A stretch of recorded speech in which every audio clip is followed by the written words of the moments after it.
Chapter 10 और chapter 10 में जो फर्स्ट क्वेश्चन है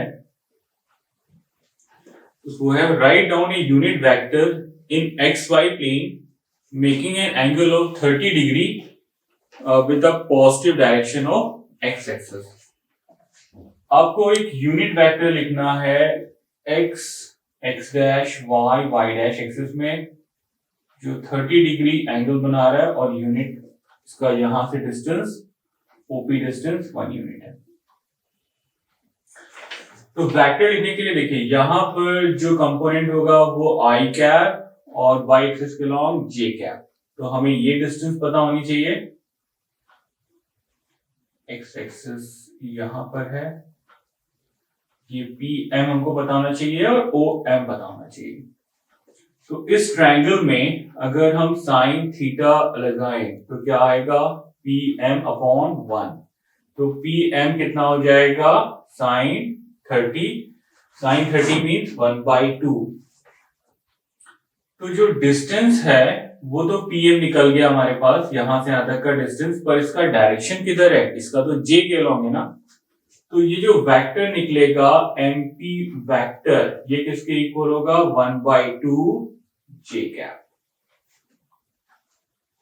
और यहां पर इस ट्रायंगल में अगर हम cos 30 लगाएं, cos 30 कितना होगा?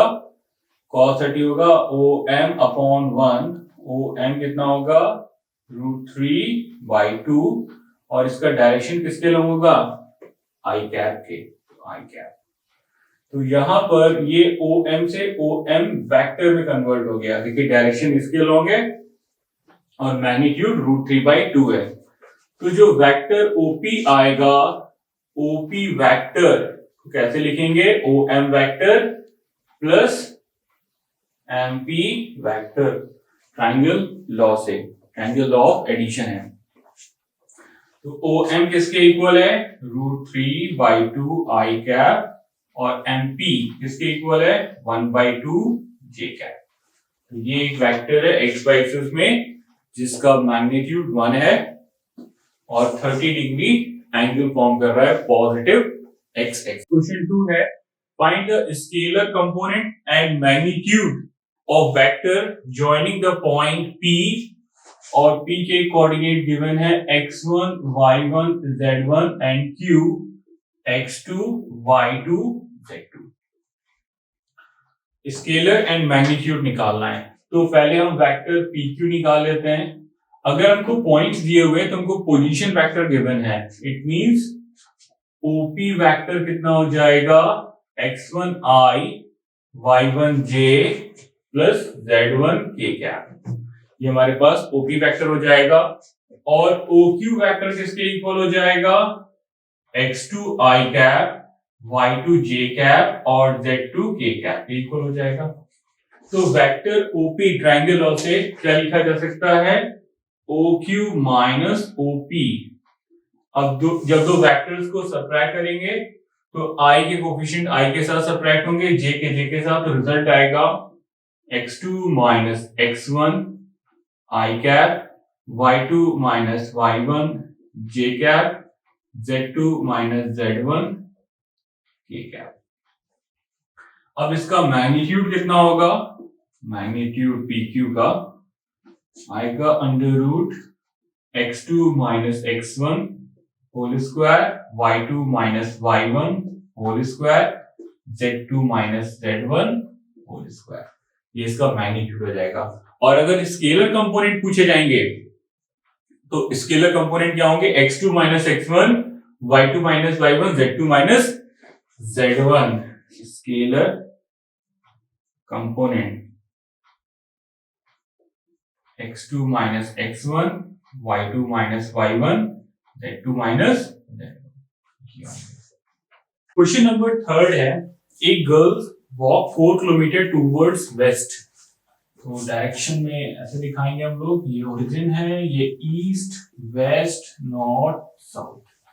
4 किलोमीटर ये डिस्टेंस हो गया 4, इस पॉइंट पर आकर के 4 किलोमीटर हो गया। And then she walked 3 kilometer in direction 30 degree of north and stop। 30 degree of north अगर यहां पर जाएं तो नॉर्थ से अब 30 डिग्री ये चल रहा है और ये 30 है तो ये 60 हो जाएगा, यहां पर जाकर के स्टॉप हो गए और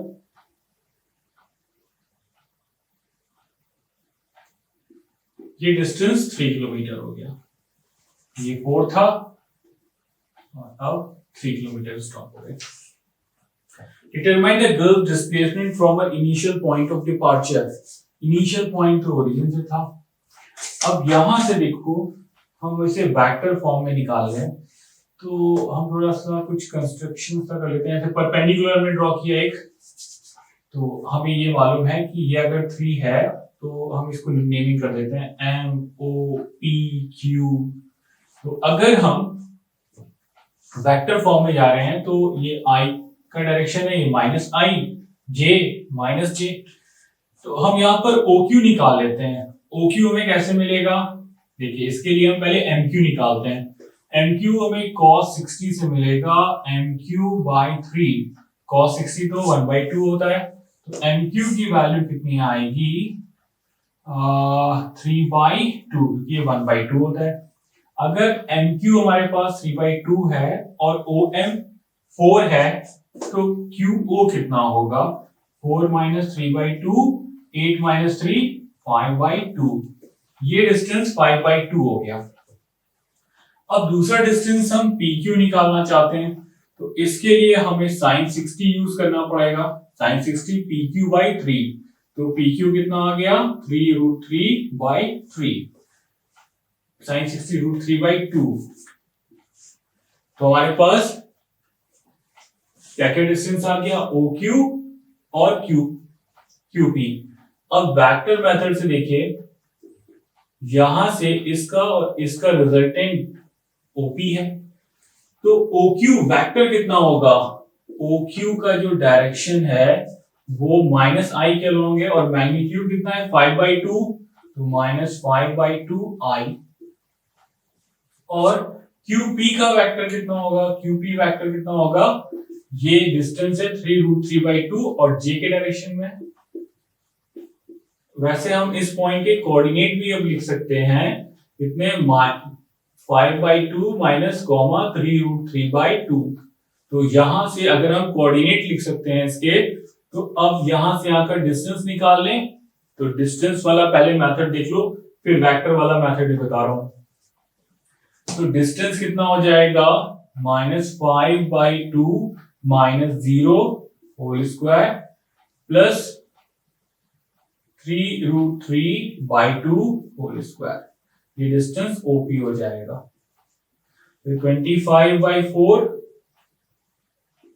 प्लस 27/4 कितना आ जाएगा √52/4, ये √13 आ जाएगा।